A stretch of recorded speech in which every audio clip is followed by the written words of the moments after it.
नमस्कार, स्वागत है आप सभी का सी न्यूज भारत में और मैं हूं आपके साथ ज्योति श्रीवास्तव। वक्त हो चुका है गुजरात बुलेटिन का, जिसमें हम बात करेंगे अहमदाबाद की, जहां गुजराती फिल्म काशी राघव की रिलीज डेट और टीजर के बाद अब फिल्म का ट्रेलर लॉन्च हो गया है, जिसके मुख्य कलाकार, लेखक, निर्देशक और निर्माता की मौजूदगी में लॉन्च किया गया है। आइए देखते हैं ये रिपोर्ट।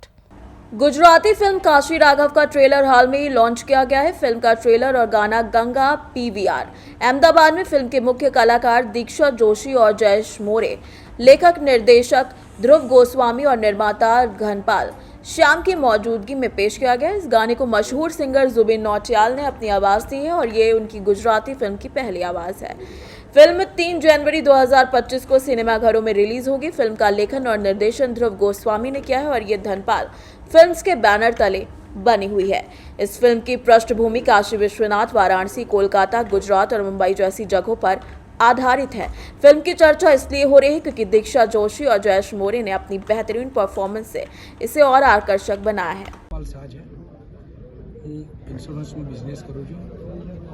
સર, તમે એક ઇન્સ્યોરન્સનો બિઝનેસ કરો છો ને તમે ડાયરેક્ટ આ ફિલ્મ લાઈનમાં તમે જમ્પ લાવી રહ્યા છો, તો સર કેવું શું કહેવા માંગશો પબ્લિકને?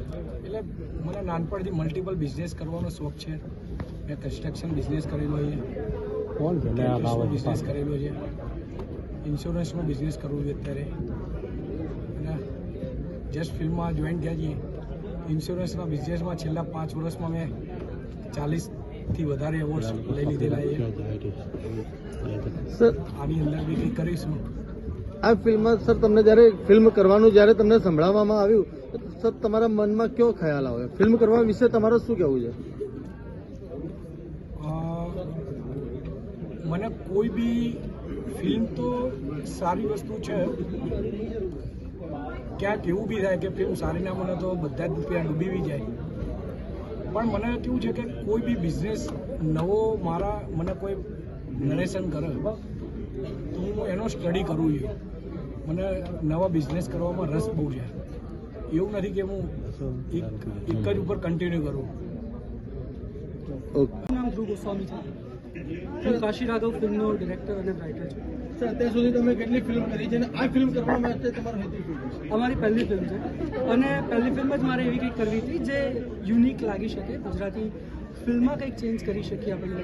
હવે ખબર નહીં, હવે રિલીઝ થયા પછી ખબર પડશે કે કેટલું ચેન્જ અમે લોકો લાવી શકે, પણ ખાલી પ્રયત્ન કર્યો છે.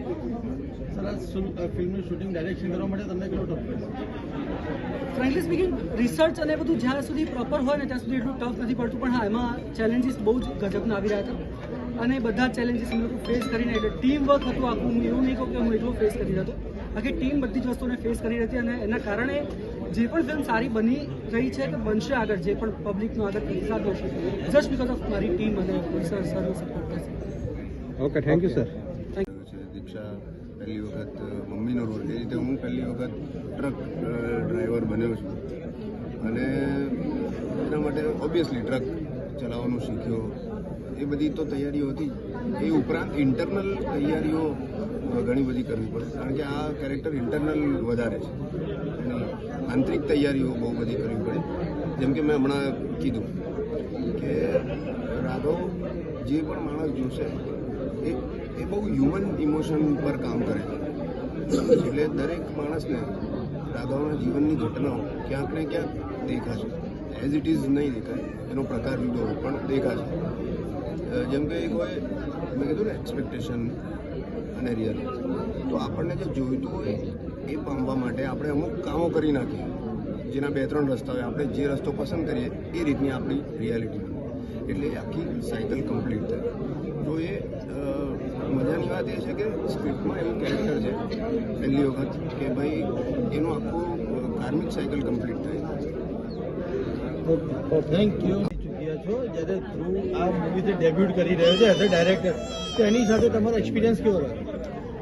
પહેલાં તો એક કોલાબોરેટિવ એન્વાયરમેન્ટનું મને કામ કરવા મળ્યું, કોલાબોરેટિવ એન્વાયરમેન્ટ એક્સપિરિયન્સ કરવા મળ્યું કે જેમાં અમે પણ સજેશન્સ આપતા હતા કોન્સ્ટન્ટલી અને ધ્રુવ એક્સેપ્ટ કરતું હતું સજેશન્સ, અને અમુક સજેશન્સ જયેશભાઈ આપતા હતા, અમુક સજેશન્સ ધ્રુવ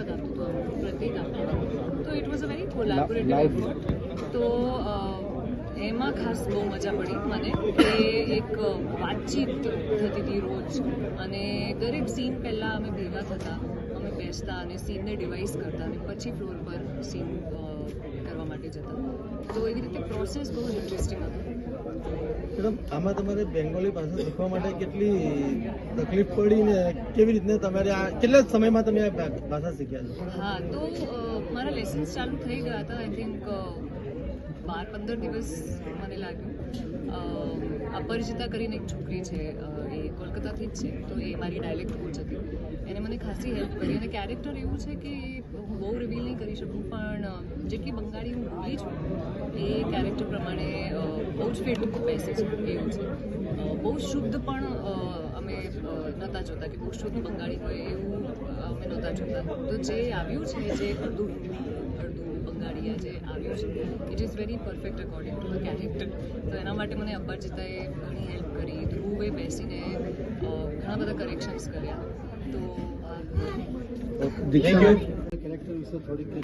તો મારા કેરેક્ટરનું નામ ઘનો છે અને જે તમે જયેશ સરનું કેરેક્ટર જોયું રાઘવ, એ તો એ રાઘવની સાથે ટ્રકમાં એની સાથે એનો શું કહેવાય ડ્રાઈવર છે ને અમે બંને જોડે જોઈએ છીએ અને આખા પિક્ચરમાં જે પણ ઘટનાઓ ઘટે છે અને જે પણ બધી વસ્તુઓ થાય છે એ આની સાથે જ થાય. તો એ જે રાઘવ છે એની સાથે ઘનો છે અને આખી ફિલ્મમાં થ્રુ આઉટ એ ઘટનાઓ જે છે એ જીવે છે. અને પછી મસ્ત આ મૂવીમાં અમને જોવા મળ્યું કે તમે જ્યારે છોકરી ખોવાઈ જાય ત્યારે તમને ખબર પડે છે રિયલાઇઝ થાય છે કે આ ખોટું છે, તમે અલગ થઈ જાઓ છો. Yes, કરી yes. તમે મધરને કેવી રીતના સપોર્ટમાં રહો છો, ક્યાં સુધી એમના હવે એ તો ફરીથી તમારે ફિલ્મ જ જોવું પડશે કે કઈ રીતનું છે. પણ હા, ફર્સ્ટ રિએક્શન જે મારું એ સાંભળીને જે હતું એ તો એ જ હતું કે આપણે આ બધી વસ્તુ ના કરવી જોઈએ. પણ એના પછી શું ટર્ન આઉટ થાય છે, એના પછી મારી અંદર શું વિચાર આવે છે કેરેક્ટરની અંદર, હવે એ બધું તમારે 3જી તારીખે જોવું પડશે. अहमदाबाद से सी न्यूज संवाददाता यज्ञेश गोस्वामी की रिपोर्ट। अब बात करेंगे दाहोद की, जहां लिमखेड़ा तहसील में राष्ट्रीय जागरण 108 कुडिया गायत्री महायज्ञ का आयोजन किया गया। देखिए ये रिपोर्ट। गुजरात के दाहोद जिले के लिमखेड़ा तहसील में 19 दिसंबर को राष्ट्रीय जागरण 108 कुडिया गायत्री महायज्ञ का आयोजन किया गया। इस विशेष आयोजन में दाहोद जिले के गायत्री परिवार के सदस्य उपस्थित रहे। यज्ञ का आयोजन मोटा हाथी धरा महादेव मंदिर में हुआ, जहां यज्ञ को पूरा किया गया। इस अवसर पर दाहोद जिले के डॉक्टर चिन्मय पडिया, शांति कुंज हरिदुआ, श्री राम आचार्य, श्री कांति कुंज हरिदुआ और गायत्री महायज्ञ के आयोजक भी उपस्थित रहे। बता दें कि जिले के विभिन्न तहसीलों के गायत्री परिवार के सदस्य भी इस धार्मिक कार्यक्रम में शामिल हुए। इस यज्ञ का आयोजन धर्म और एकता को बढ़ावा देने के उद्देश्य से किया गया।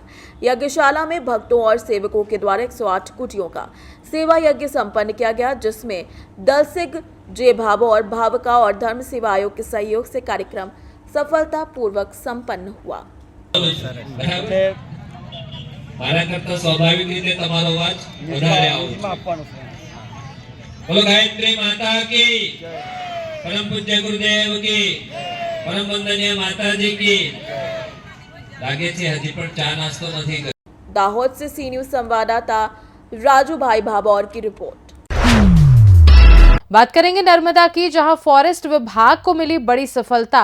तिलकवाड़ा के खाटा आसित्रा गांव के पास बच्चे पर हमला होने की घटना के बाद दूसरे तेंदुए को पिंजरे में लेने में सफलता मिली है। देखिए ये रिपोर्ट विस्तार से। तिलकवाड़ा तहसील के खाटा अशित्रा गांव के पास एक बच्चे पर तेंदुए के हमले की घटना के बाद फॉरेस्ट विभाग ने कड़ी मेहनत के बाद दूसरा तेंदुआ पिंजरे में पकड़ लिया है। कुछ समय पहले खाटा अशित्रा गांव में 5 वर्षीय बच्चा अपने पिता के साथ खेल रहा था, तभी एक मानव भक्षी तेंदुए ने उस पर हमला कर दिया। पिता ने बहादुरी से तेंदुए का सामना कर बच्ची को बचाया, लेकिन बच्चे को गंभीर चोटें आई। घटना की जानकारी मिलने के बाद फॉरेस्ट अधिकारी कृपापाल सिंह और उनकी टीम ने तात्कालिक रूप से पिंजरे और सीसीटीवी कैमरे लगाकर तेंदुए को पकड़ने का अभियान शुरू किया। 4-5 दिन पहले फॉरेस्ट विभाग ने एक तेंदुए को पिंजरे में पकड़ा। आज सुबह बघेली गांव के समीप एक और तेंदुए को पिंजरे में पकड़ा गया, जिसकी अनुमानित आयु 5 से 6 साल बताई जा रही है। नर्मदा से सी न्यूज संवाददाता वसीम मेमन की रिपोर्ट। फिलहाल के लिए गुजरात बुलेटिन में बस इतना ही। वक्त एक छोटे से ब्रेक का। ब्रेक के उस पार हम आपको और भी तमाम बड़ी खबरों से करवाएंगे रूबरू।